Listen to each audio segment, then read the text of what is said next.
बिस्मिल्लाहिर्रहमानिर्रहीम। अस्सलाम वालेकुम। उर्दू तालीम में आज की वीडियो का उन्वान है रियाजी में ज़रब का अमल। इसमें ज़रब के अमल की तशरीह की जाएगी।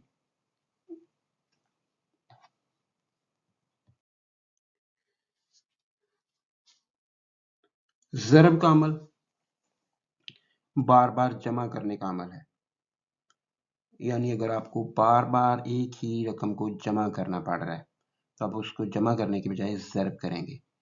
ये ऐसे ही है, इसकी एग्जांपल आप इस तरह से ले सकते हैं कि जैसे 25 लड़कों से आपने 2-2 रुपए वसूल करने हैं, तो आप उनसे वसूल करते जा रहे हैं 2, 4, 6, 8, 10 और जब 25 लड़के मुकम्मल हो जाएंगे तो आपके पास जो पैसे आएंगे आप उनको गिन लेंगे तो वो 50 रुपए होंगे। तो ये चीज़ बिफोर हैंड पता की जा सकती थी, पहले पता चलाया जा सकता था कि 25 बच्चों से कितने पैसे इकट्ठे होंगे, और वो ये था कि 25 को 2 से मल्टीप्लाई किया जाए, ज़रब किया जाए। इसी तरह से तकसीम का भी तरीका है, वो ऐसे ही है, वो उलट है, वो ये है सब्ट्रैक्ट करना है, तफरीक करना है। यानी अगर आप 100 रुपए को 20 लड़कों में बांटना चाह रहे हैं तो आप एक एक रुपया उनको पकड़ाते जाएं, निकालते जाएं, तो एक जो राउंड में 20 रुपए माइनस हो जाएंगे, फिर दूसरे में माइनस 20 हो जाएंगे, तीसरे में, चौथे में, पांचवें में जाके वो पैसे पूरे हो जाएंगे। तो 5 राउंड लगे हैं, इसका मतलब है कि 100 को 20 से तकसीम करने से 5 जवाब आता है, हर बच्चे के पास 5 रुपए होंगे।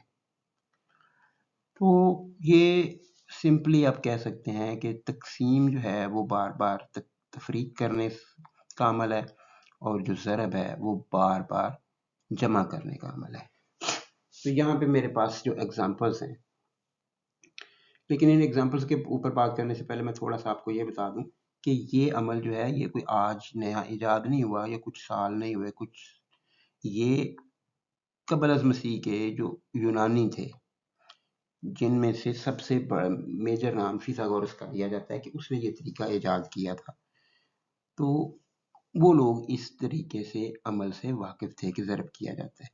278 को आपने 324 से ज़रब देनी है, इसका मतलब है कि आपने 278 को 324 दफ़ा जमा करना है। ये बहुत लंबा अमल हो जाएगा अगर आप जमा करेंगे तो, और वो बहुत मुश्किल हो जाएगा, मैनेज करना मुश्किल हो जाएगा। एक दफ़ा भी गलती लग गई तो सारा क्वेश्चन गलत हो जाएगा।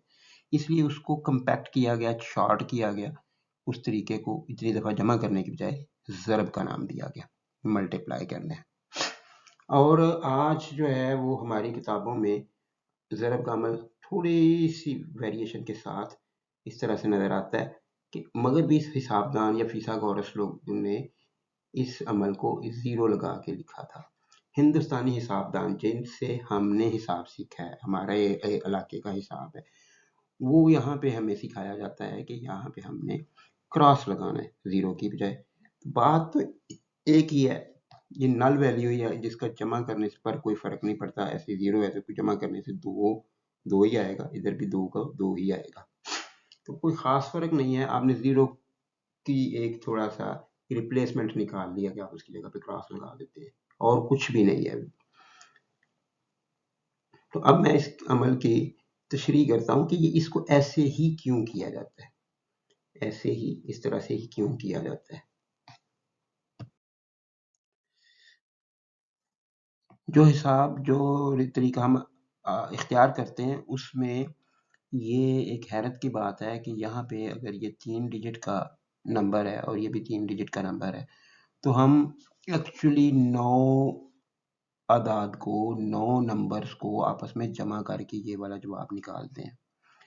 लेकिन ये तरीका इतना कॉम्पैक्ट है कि वो 9 की बजाय हमारे पास यहाँ पे सिर्फ 3 नंबर शो होते हैं। तो असल तरीका कुछ इस तरीके से है कि 278 जो है वो असल में 200 है, 70 है और 8 है।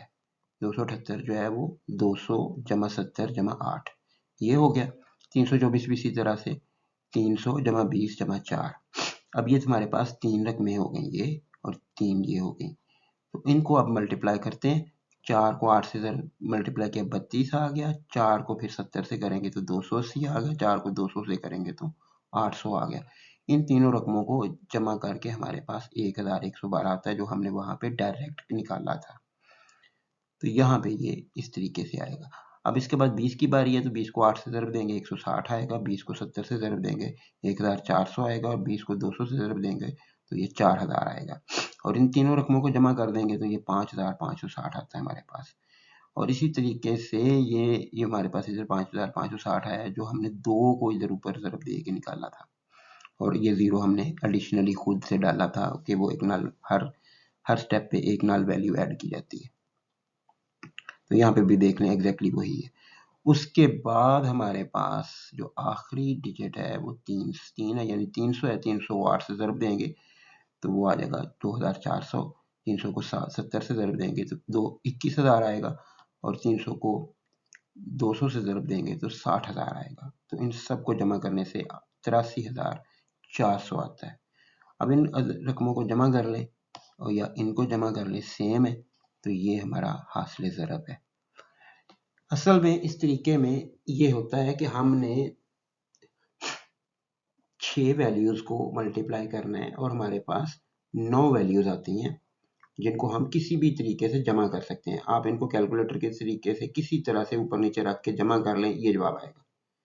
लेकिन जो रियाजीदानों ने जो एक जीनियस आइडिया निकाला है, उन्होंने ये किया कि ये 3 रकमें अलग नहीं करनी पड़ रही, हमारे पास डायरेक्ट ये आता है, ये अलग नहीं करनी पड़ रही, ये डायरेक्ट आ रहा है, और ये अलग नहीं करनी पड़ रही, ये डायरेक्ट आ रहा है। ये होती है प्लेस वैल्यूज़। प्लेस वैल्यूज़ को मल्टीप्लाई करते हैं, तो यहाँ पे हम प्लेस वैल्यूज़ को इंडिविजुअली मल्टीप्लाई कर रहे हैं, जबकि यहाँ पे प्लेस वैल्यूज़ को उनकी जहाँ पे है वो वहाँ पे 4 को 8 से दिया है, फिर 4 को 70 से दिया है।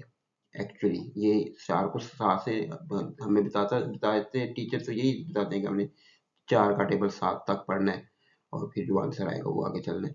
लेकिन एक्चुअली ये 70 तक हो रहा होता है, और उसके बाद जब 4 को 2 से ज़रब देते हैं तो ये 4 को 200 से मल्टीप्लाई कर रहे होते हैं हम, ये 4 को सिर्फ 2 से नहीं कर रहे होते एक्चुअली। लेकिन ये तरीका स्ट्रेट फॉरवर्ड है, सादा है, लेकिन इसके पीछे जो वर्किंग कॉन्सेप्ट है वो बहुत सारे लोगों को नहीं पता। तो आज मैं आपके सामने इसको रख रहा हूँ। इंशाल्लाह उम्मीद है कि आपको पसंद आया होगा। नेक्स्ट वीडियो में फिर मिलेंगे। इस पे अपनी राय और कमेंट वगैरह ज़रूर कीजिएगा।